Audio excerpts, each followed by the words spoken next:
রব মাফ করে দাও, সব পেয়ে গেছে। কি ভাই, কিডনি সমস্যা, রব মাফ করে দাও।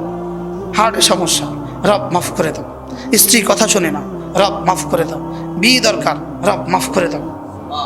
ছেলে মেয়ে হয় না, রব মাফ করে দাও। সুবহানাল্লাহ বলবেন। কয়বার বলা এই শব্দ? কতবার বলা?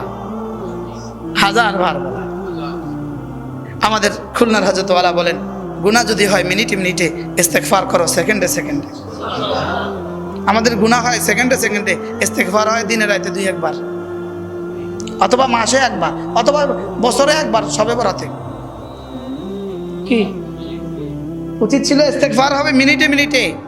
আরে গুনাহ হবে মিনিটে মিনিটে, ইস্তেগফার হবে মাসে মাসে মাসে। কোনো গুনাহ হবে কোনো না কোনো মাসে, গুনাহ হবে কোনো না কোনো বছরে, আর ইস্তেগফার হবে সেকেন্ডে সেকেন্ডে।